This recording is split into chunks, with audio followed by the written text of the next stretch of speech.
Halo teman-teman, apa kabar? Semoga selalu dalam keadaan sehat di era yang tidak sehat ini. Hari ini kita bertemu dalam sebuah acara bernama Tanya Politik atau TAPOL. Dalam acara kita kali ini, kita akan mendiskusikan isu-isu yang terkait dengan politik dan kekuasaan. Dalam episode perdana kali ini, saya akan menemani kalian kurang lebih selama 20 menit ke depan. Nama saya Amalinda Safirani, atau saya biasa dipanggil Linda, dosen di Departemen Politik dan Pemerintahan Visipol UGM. Episode kita kali ini, kita akan membahas tema tentang gerakan sosial dan gerakan politik. Tema ini adalah tema yang sangat penting dalam kajian ilmu politik. Seperti Anda ketahui, selain ada 3 jenis fokus kajian dalam ilmu politik. 1 soal negara, kedua soal partai politik, lembaga perwakilan dan pemilu atau biasa dikenal sebagai kajian intermediari, dan yang ketiga kajian tentang masyarakat. Nah, topik gerakan sosial dan gerakan politik ini masuk ke dalam kajian ketiga, yaitu tentang masyarakat. Terus apaan nih Mbak yang akan kita diskusikan dalam pertemuan kali ini? Ada 3 hal, ya, tolong diingat 3 hal. 1, apa sih contoh-contoh gerakan sosial yang ada sejauh ini? Kedua, apa sih definisi-definisi dasar tentang gerakan sosial? Dan yang ketiga, apa pendekatan-pendekatan utama dalam gerakan sosial dan gerakan politik? Mari kita mulai dengan poin pertama. Apa saja sih contoh-contoh gerakan sosial? Saya punya 2 contoh. 1 contoh di dalam negeri dan 1 contoh di luar negeri. Saya mulai dari yang luar negeri dulu, ya. Teman-teman yang mengikuti sosial media seperti Twitter, Facebook, atau Instagram pasti pernah mendengar yang namanya Black Lives Matter. Ini sebuah gerakan yang baru-baru ini muncul dan ramai di Amerika Serikat dan juga di berbagai tempat di dunia. Apaan sih itu Mbak isinya? Anda pasti sudah tahu semua apa itu Black Lives Matter. Jadi ceritanya ada seorang warga negara Amerika berkulit hitam yang meninggal di tangan polisi. Dia dituduh mencuri, ya. Setelah itu kematiannya membuat kemarahan semua warga negara Amerika Serikat, baik berkulit putih maupun berkulit hitam, terkait dengan praktek rasisme. Praktek ini sebuah praktek yang berusaha dienyahkan di Amerika, tapi tetap sampai saat ini muncul. Nah, solidaritas gerakan warga muncul di mana-mana di seluruh Amerika Serikat dan bahkan juga di negara-negara lain. Ini adalah satu contoh bagaimana gerakan sosial muncul, berkembang, dan saat ini masih terus berlangsung. Itu contoh pertama dari luar negeri. Sekarang mari kita cari contoh di dalam negeri. Teman-teman mungkin ingat tahun lalu, sekitar September 2019, di Yogyakarta dan di berbagai tempat di Indonesia muncul gerakan yang sangat luas dan sangat masif yang dimotori oleh mahasiswa. Di Yogyakarta sendiri muncul gerakan bernama Gejayan Memanggil. Ini adalah aliansi mahasiswa antar kampus yang menggerakkan mahasiswa-mahasiswa lain untuk aksi ke jalanan. Apa yang mereka protes? Yang mereka protes itu adalah perilaku para elit politik yang saat itu ingin sekali mengesahkan, buru-buru mengesahkan berbagai produk regulasi yang sangat kontroversial. Contohnya, KPK itu kan udah bagus ya teman-teman. Mereka bagus mendorong praktek anti korupsi, penangkapan para koruptor juga terus berlangsung, tapi oleh para anggota dewan peran KPK ini akan diminimalkan, gitu. Siapa yang nggak sebel dengan kayak gitu, ya kan? Contoh lain teman-teman, undang-undang penghapusan kekerasan seksual itu juga mau disahkan secara terburu-buru. Padahal banyak pasal, banyak artikel di dalam dalam undang-undang tersebut yang sangat belum tuntas pembicaraannya. Akibatnya kemudian apa? Marah semua. Yang kemudian diwakili oleh para mahasiswa. Nah, ini contoh kedua yang berasal dari dalam negeri. Dari kedua contoh itu kita nanti bisa mengidentifikasi, kita bisa melihat, kita bisa menggarisbawahi apa sih definisi gerakan sosial yang akan kita diskusikan dalam poin kedua kali ini. Sebelum pembahasan kedua ini, haus kan? Kita minum dulu ya, membasahkan tenggorokan. Nah, oke. Dari 2 contoh tadi, mari kita garis bawahi apa saja sih ciri-ciri gerakan sosial. Setelah kita deteksi ciri-cirinya, nanti di akhir kita akan lakukan definisi apa itu gerakan sosial.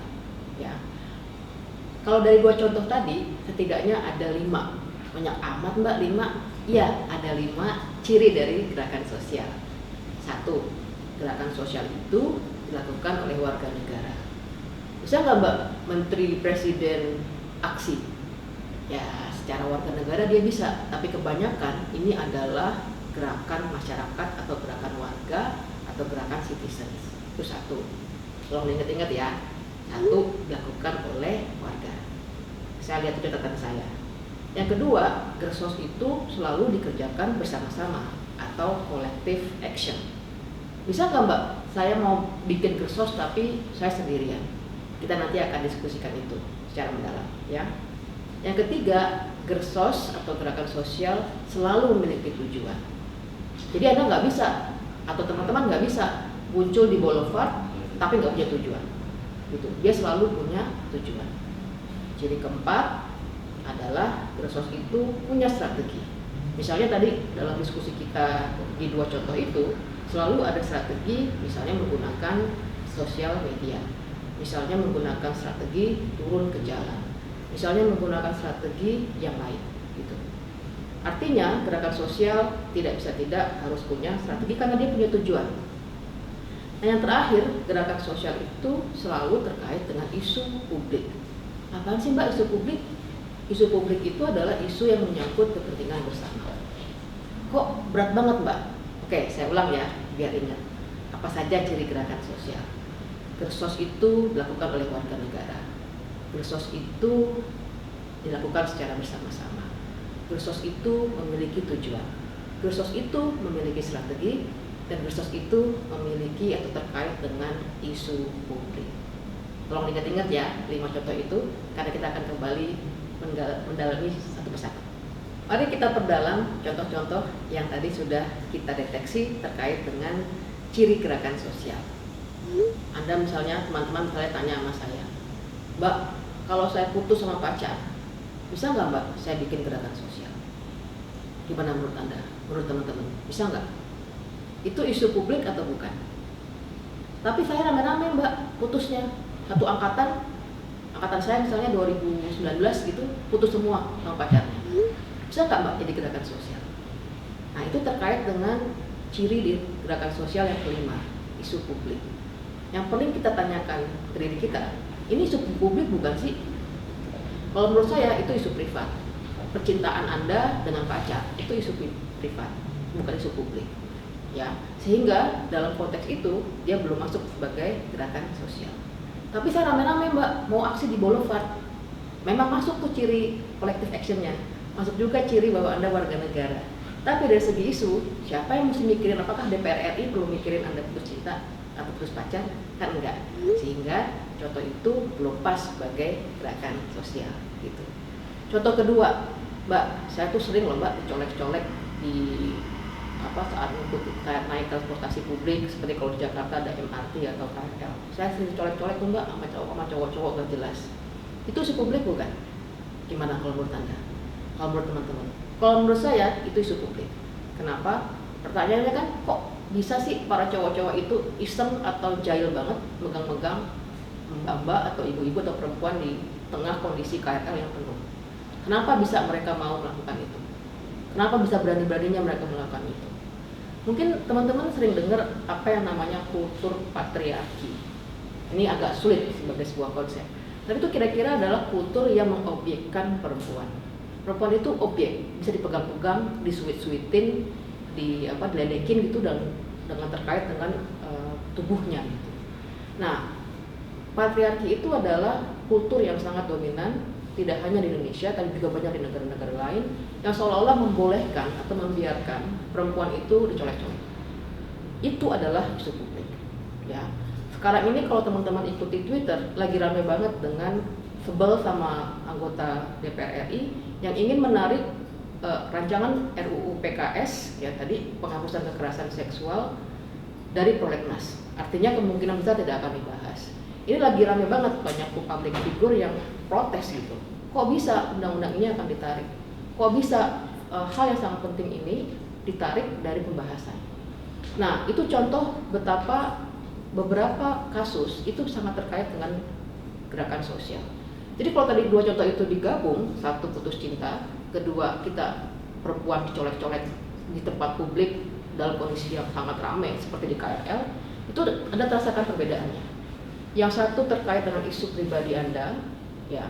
Yang kedua terkait dengan isu yang sangat mengakar dalam cara kita memperlakukan para perempuan. Kemudian ada muncul aksi terhadap itu adalah bagian dari gerakan sosial. Nah, dari kedua contoh ini kita bisa melihat bahwa ada situasi-situasi kadang-kadang kita bisa melihat itu sebagai gerakan sosial, tapi ada kala juga itu bukan bagian dari gerakan sosial. Contoh lain, boleh nggak Mbak saya aksi sendiri dan kita anggap sebagai gerakan sosial? Bisa. Gimana penjelasannya Mbak? Teman-teman mungkin tahu yang namanya Greta Thunberg. Ini cewek keren banget, umurnya baru 16 tahun. Ya. Tiap Jumat dia bolos sekolah. Dia berasal dari Swedia dan tiap Jumat dia aksi di depan gedung parlemen Swedia di Stockholm bawa poster yang isinya adalah climate change kira-kira dalam bahasa Swedia. Ya. Dia sendirian tuh di situ. Tapi setelah itu dia membawa inspirasi bagi semua warga dunia untuk turut melakukan aksi di hari Jumat. Dia menginspirasi teman-temannya di negara lain untuk aksi di hari Jumat, bolos sekolah.